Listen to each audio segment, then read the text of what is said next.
Hello everyone, welcome to Narayana IAS Academy. My name is Shubham Sagar, and in today's news of the day we'll talk about Bangladesh. Everyone is talking about Bangladesh, and there are many videos related to India-Bangladesh relationship, different dimension of it, economic, political, etc. So more than that, we'll try to understand what is currently happening in Bangladesh and what is the reason behind all such occurrences. And what is India's current stance? Is it correct? And can India draw parallel with what is happening in Bangladesh right now with what has happened earlier in some other neighboring countries of ours? So we'll try to understand all these things and we'll have a detailed discussion on this. And this is actually a very good article written by Shyam Saran. So now, questions on Bangladesh, India-Bangladesh relationship and neighboring countries have been asked in pre as well as mains of UPSC. So what is the context here of this particular article? Bangladesh has experienced a significant political shift. And this whole thing has started over the reservation policy. But then it shifted or it expanded into a broader movement against authoritarian governance and corruption. Now, when we talk about Sheikh Hasina government, there are silver linings and then there are issues also. Silver lining is in like certain political quarters of Bangladesh, there is some anti-India stance. So it was said that when Sheikh Hasina came into power, that thing converted into pro-India stance. So she was pro-India.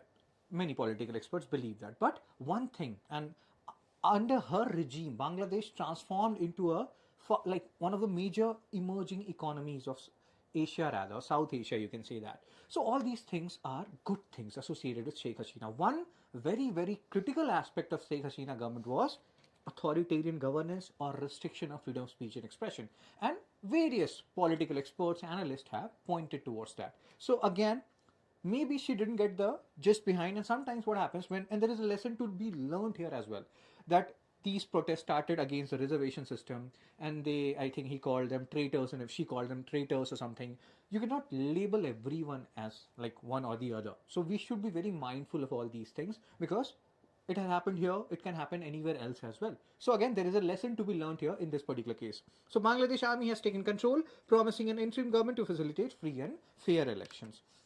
So this is the context. India's role and response.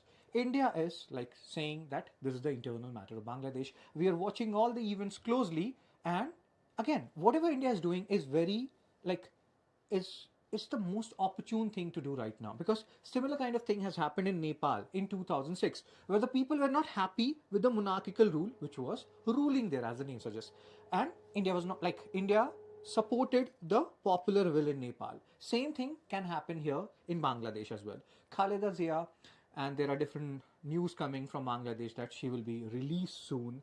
So maybe Khaleda Zia will form a government after this military rule, interim rule, which is happening there. So Khaleda Zia, according to some political experts, she's seen as having anti-India stance. But again, we should be recognizing the people of Bangladesh that they have rejected the current government, and we should not be shying away from it and respect their right to determine their own future.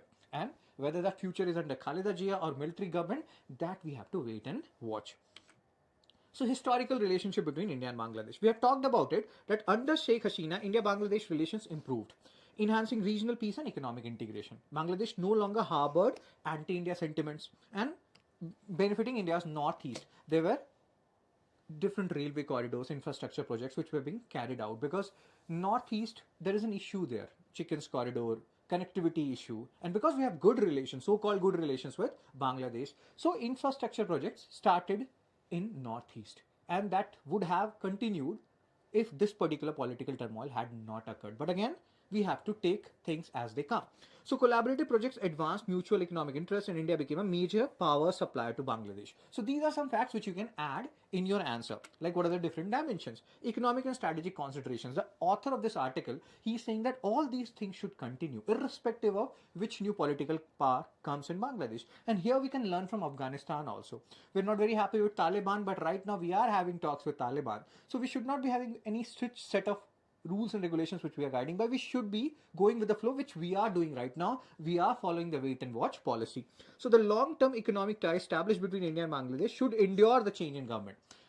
India should continue economic cooperation with a new government and avoid labeling the political change as anti-India or anti-Hindu. So again, there are many news which are coming that 1 crore, 2 crore, whatever crore people are there in, like Hindu people are there in Bangladesh, and they are facing dire prospects and everything. So we should be very mindful.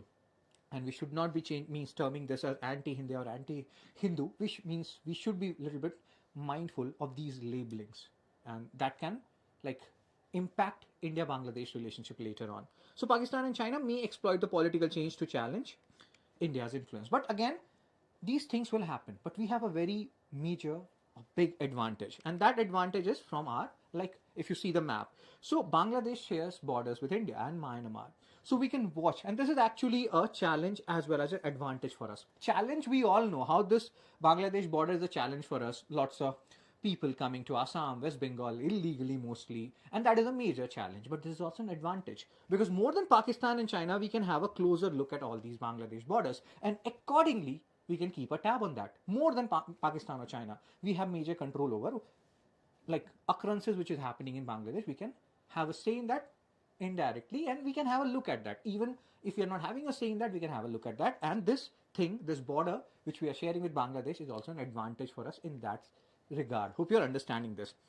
So that's what they are saying. Pakistan and China may exploit the political change to challenge India's influence, but India should rely on strong economic and cultural ties to maintain its position. For now, status quo, wait and watch policy which we are adopting is the correct stance to go according to the author. And again, we can learn from Maldives what has happened. We have like adopted a similar wait and watch policy, and that bore fruits later on as well. So uncertainty about Bangladesh future. We don't know what is going to happen. How long will military will rule? When will Khalida Zia come to power? If she comes to power. So all these things are unanswered questions right in front of us. Now here there is one important point. Sheikh Mujibur Rahman, he was seen as the like hero of Bangladesh liberation, Bangladesh independence. Now his statue has been vandalized. So again, this raises question about whether people are trying to undermine his legacy to a certain extent or not. Political postures. Some segments of Bangladesh society might oppose the separation from Pakistan and adopt a hostile stance toward India. Historical tension may resurface, but India should not let this influence its policy at this stage. We should wait and watch. Whatever government comes, we should welcome it. And we should continue the cooperation which was going on earlier. So what is the conclusion here? Wait and watch, wait and watch, wait and watch. We have used this a lot. The situation in Bangladesh is rapidly evolving, and India should adopt a wait and watch strategy, which we are doing right now.